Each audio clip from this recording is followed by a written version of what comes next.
welcome back to the Shmee podcast. This is your host, Sam Pellicero. You can find me on Instagram at @NotSamPellicero and follow the podcast at Shmee Podcast. I almost said at Not Shmee Podcast. Not Shmee. You're not following Shmee. So, who's that voice, guys? I'm back here with Tara. We had such a blast last time. We did. My favorite part of the entire hour was at the same time when we both went, oh no, I'm allergic to pineapple! Because literally all day long, we have been saying things at the same time, which has been weird. It is weird. It's weird mostly because our interactions are exclusively like Saturday nights and like the text we said like, hey, coming over this time. Hey, I'm coming at this time. So for us to spend so little like actual face-to-face time together, but still be on such the same wavelength is very special to me. So it's funny because tonight when you asked if we were going to do a podcast, I said, no, I don't really have anything to talk about. And then as I literally said that, I experienced like 3 weird things today that are of the Shmee chaos and comedy aspect. And then I realized that this week I've been doing a lot of these weird YouTube deep dives. But okay. Usually those entail me watching conspiracy theories and or really bad police body cam videos. Yikes. Where they're racially profiling people, beating people up, breaking the law as a police officer. And that is not what happened today. Today, I did a deep dive into our political climate. Okay. And it's funny because I hate that word. Climate? No. Just the phrase political climate. Ah, okay. Because it is so overused now. I think it's polarizing. Like just saying that word is polarizing. Yes. Yeah. You're right. So that's why I think I don't like it, is it has a negative tone to it. When someone says the political climate, it's always someone who does not have their facts right. They've watched way too much of Now This on Facebook. I hate those fucking videos because it never gives the full context to stories. Okay, so also for those at home, if you hear gunshots, it's 4th of July weekend. And I live on the beach, so there are fireworks surrounding us. There are also fireworks at all days, at all times. Here. Yeah, there's, I guess people love life in my neighborhood because they will be setting off fireworks on February 23rd, October 1st, October 3rd, because for those Mean Girls fans out there, it's bizarre, but this weekend has been insane. Lots of fireworks. But it's great because I love fireworks. I do too. I didn't know that there's a lot of laws and regulations and money when it comes to fireworks. Like they do. I have a bizarre aggression against July 3rd fireworks. I don't know where Of course you do. Because I protested about it on my Instagram recently where I was at home and people were going all out with their July 3rd fireworks. And I made a post saying, I think July 3rd fireworks are the dumbest thing on the planet because it's not fireworks following July 4th throughout the weekend. It's the day prior. So, it's like July 4th Eve. And no, we don't need that. We don't need that. And then I got all these messages saying it's cheaper to, these fireworks are going to be so distracting. It is cheaper to light the fireworks on July 3rd than it is on July 4th. Cheaper for who? I guess the towns. The towns. Ah, and I said, well, that's stupid because that's not the point. We're not celebrating July 3rd. The day before Independence. Yeah, we almost got it. We almost done did it. For those of you who have noticed, this is a picture of Sam and I in our heyday. We were like every Thursday night going to this dive bar that we actually talked about last time too. And we always decided that if we ever were to make a sitcom, this would be like our 80s, arms crossed. The 2 roommates with 2 indifferences. One's gay, one's straight. One's a man, one's a woman. What do they have in common? They'll Friendship. Aww, but it was true. Yeah, so for those watching on YouTube, this is the infamous photo of Tara and I's 80s sitcom moment. We would go out, we would take turns, like who was driving, who was drinking more. Like there was one time that I was like having a bad day and I was not a responsible person and I drank too much. And then I feel like every time you drove, whether you drank anything or not, you would always get pulled over. Oh, yeah. Oh, that's right, because that guy pulled me over. You got pulled over like 3 times. Guys, I have a weird thing. I was just telling someone about this the other day. Obviously, no one's perfect.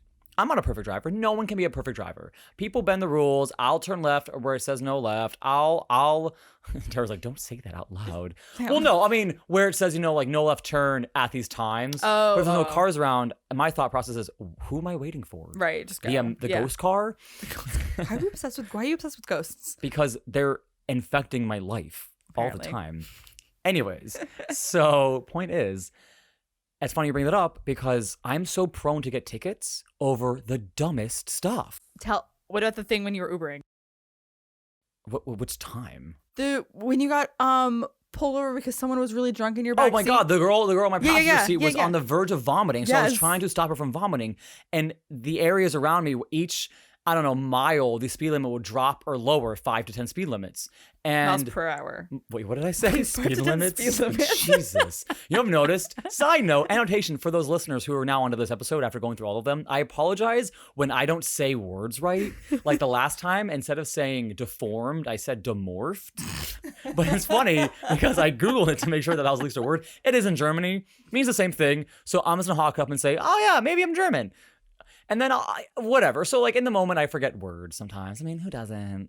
Public education. We can't all be perfect. Yeah. We had the same high school education, just so you know. Yeah, but you paid attention. And each time I got ticketed for the same reason. Yes. I was going over the speed limit by 5 miles per hour. Right. Because it was in their quota, or God knows how it works with the police, which we'll be talking about that today, because I deep dive too much. It was frustrating because obviously I made a mistake. I wasn't paying 100% of the speed limit, but I wasn't speeding aggressively where I was, I'm fucking Fast and Furious 13.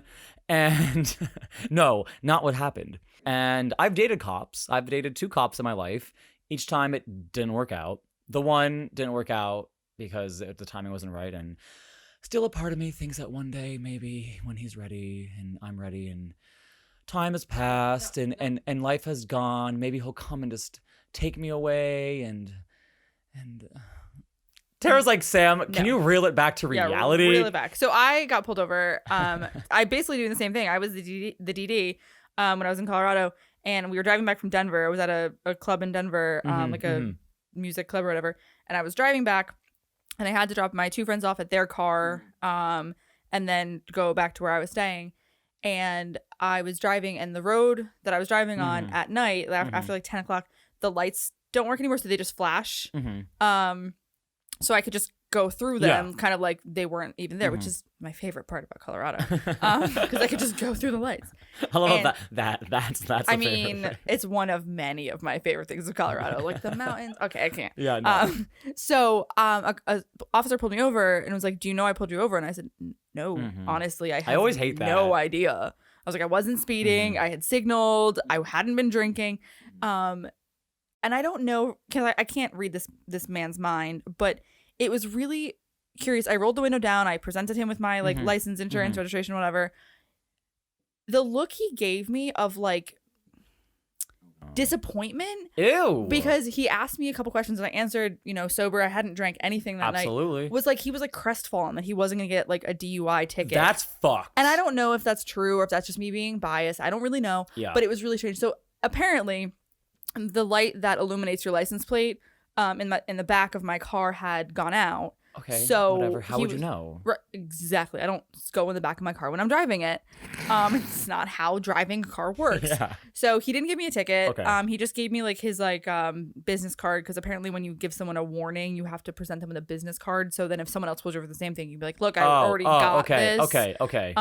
So then I fixed it the next day and it was fine. Yeah. But like it still rubbed me the wrong way. Oh, 100%. That it really felt like he just wanted the DUI, and because I had just come off of 70, like leaving Denver. So his assumption was, this person's definitely drunk. It'll be so easy for me. And when I wasn't, he was like genuinely disappointed, and I was like really like put off. Oh, it's screwed up. It's screwed up. I mean, I've just heard so many terrible things about how cops hate Uber drivers because it pulls away DUIs. And I'm just thinking, guys, I'm doing a good thing for the world. You do your job. Go stop a killer. Go stop, I don't know, a pirate. I don't fucking, just don't fucking come after me, all because I'm doing a good thing and driving drunk people home. I remember when I went hiking.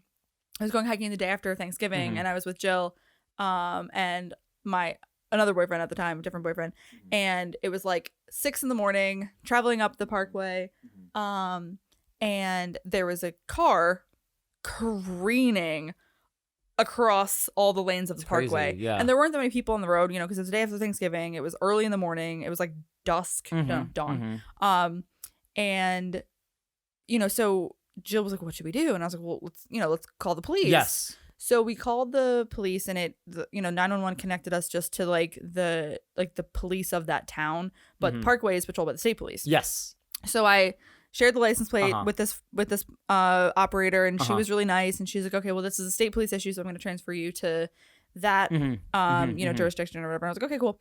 That guy was such a jerk. I hate that. He was such a jerk. While I was watching it, because we were still watching this guy swerve around, he drove off the road and then drove back onto the road. Oh my God. So, oh my God. Understandably, I was like, "Oh my gosh, he just drove off the road." And he was like, "Ma'am, I'm going to need you to calm down." What? And I was like, "I'm sorry. I almost saw someone maybe die." Why did we? I've experienced the same thing before. So weird. One time I was driving to work.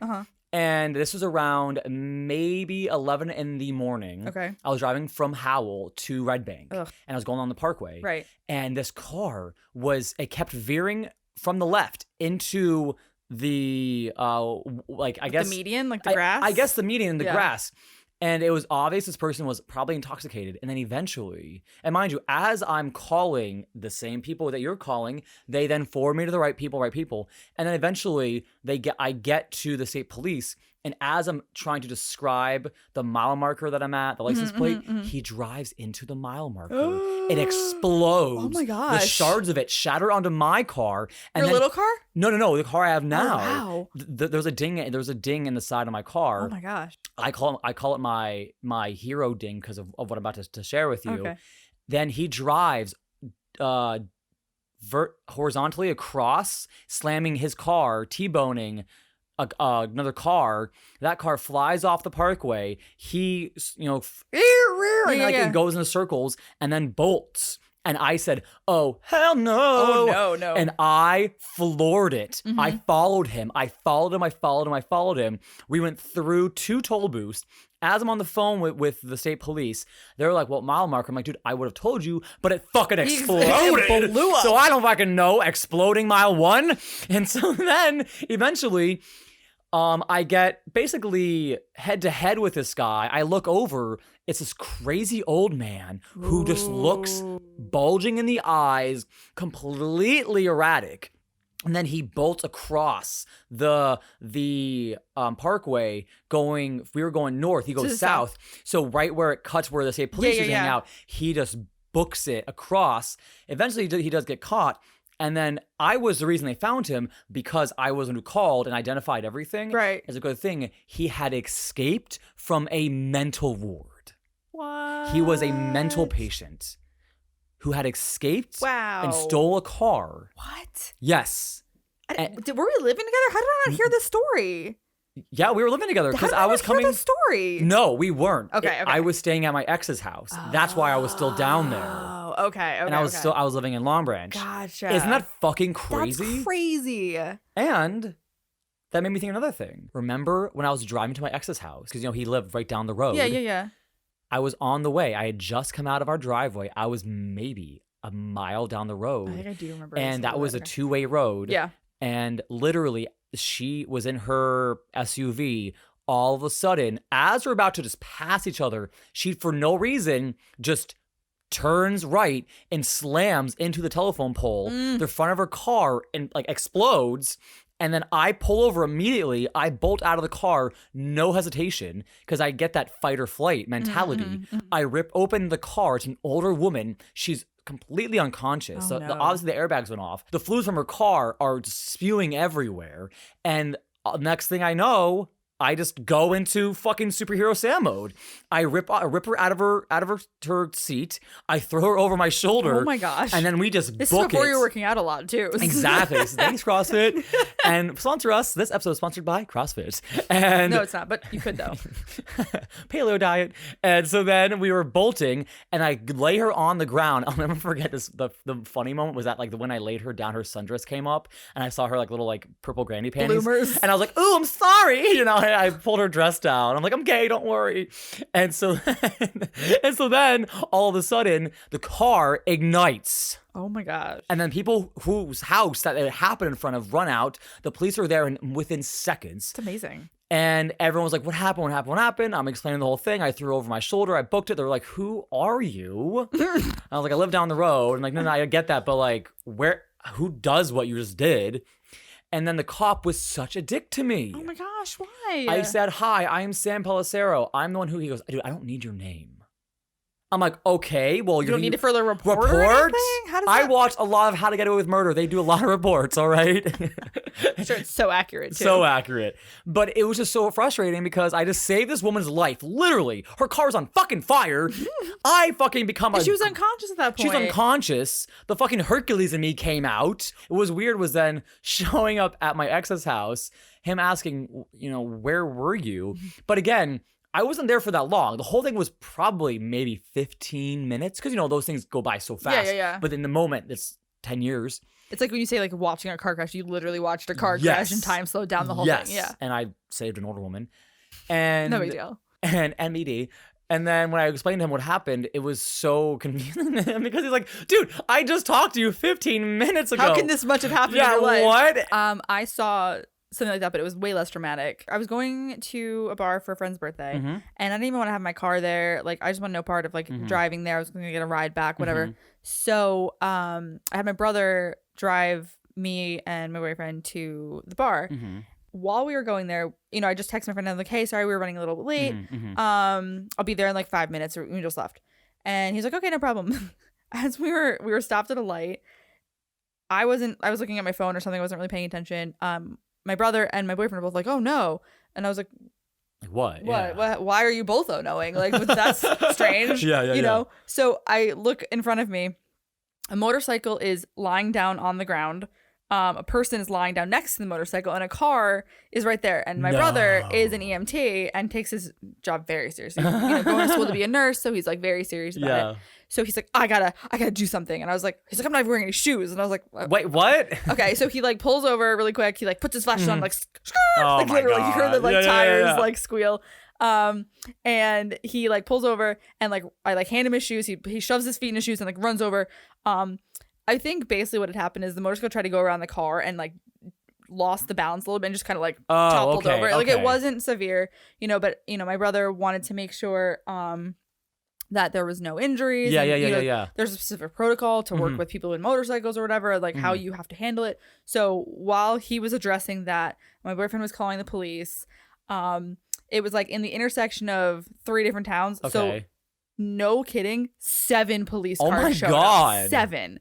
And then an ambulance, but like different towns. This one came, this one came. It was like, and then it became like a traffic nightmare because there were so many cars. There weren't enough places for the police to be safely, and traffic still to flow around. So, you know, it was really silly because the guy was up, the motorcycle guy was up. They got the motorcycle up, you know, and then we kind of went on our way. So it really only detoured us by like maybe 5 minutes.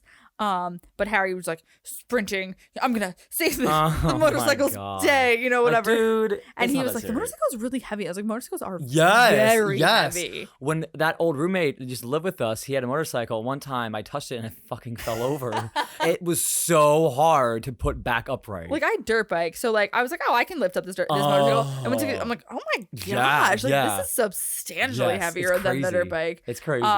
But it was funny. So then we got to the bar and I had just told my friends I was on my way. And then like, oh, you know, I was like, oh guys, you never know what happened. I'm like, what? You just got here. I'm like, well, I left my house and then all shit unfolded and whatever. And now here I am. It's fine. But like, it was kind of like your story where you were just like, what happened? How could that much happen in like such a short span of time? Yes.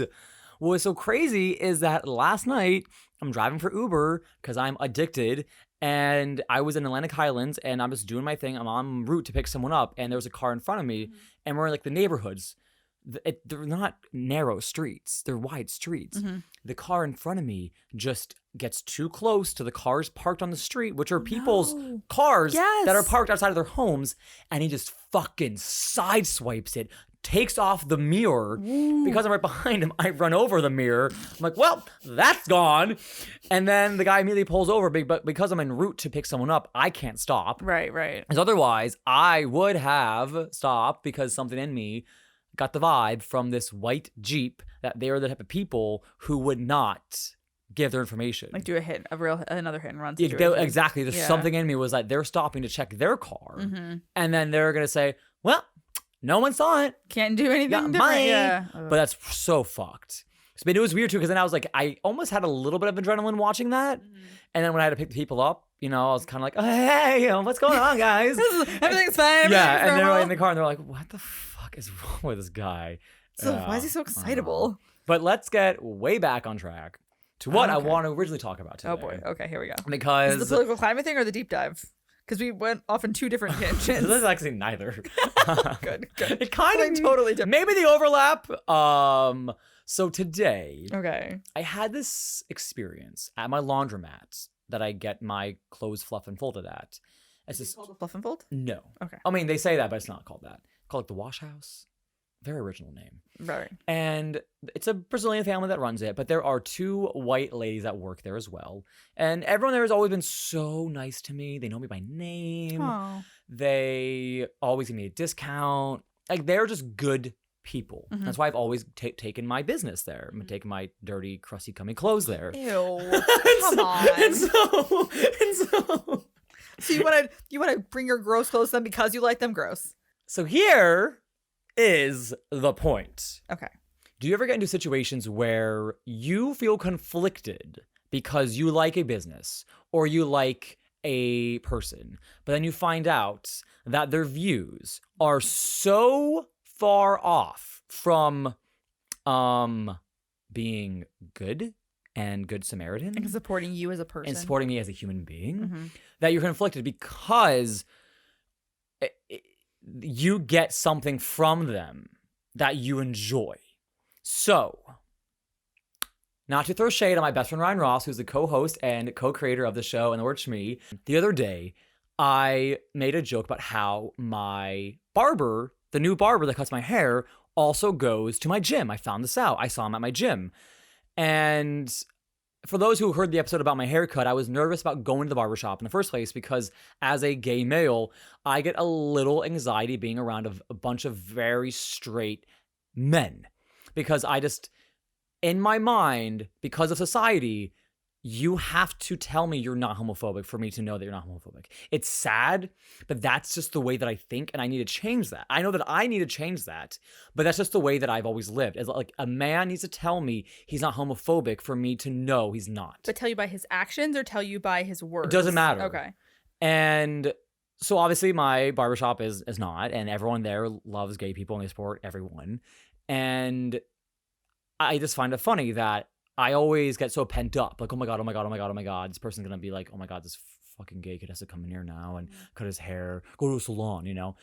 And I make jokes about it to Ryan all the time. When I saw my barber at the gym, I immediately texted Ryan saying, I bet he's thinking, great, I already have to cut his hair and deal with his weird Instagram stories, and now I have to watch this faggot work out. I was making a joke. Okay, so you were saying from his point of view. Gotcha. Yes. Even though I know he's not homophobic, it's just I just made a joke. Ryan said, "Oh my God, enough with the gay targeting jokes." And immediately I said, "Sorry that I'm insecure." And then Ryan said, You're insecure? Sam, you kill it everywhere you go." And I said, that's really, like, thanks. Like, I love that you said that because he knows that. Why should I be insecure? And I said, I don't know. It's just I assume straight people are homophobic until they say otherwise. #gayboy problems. And he said, yeah, I can't relate to that. And then we had a little conversation about it, and then that was that. So that's what I deal with in my everyday life is that insecurity. It doesn't matter that, for instance, shout out to Todrick Hall, who I just posted a hilarious video to his song, Nails, Hair, Hips, Heels. And that's just me being me. I put it on my Facebook. I put it out for the world to see me just being my true, authentic self. Behind the screen is a guy who goes out in public and is afraid to hold someone's hand, to say something gay, and get hit, cut, shot, the whole 9 yards.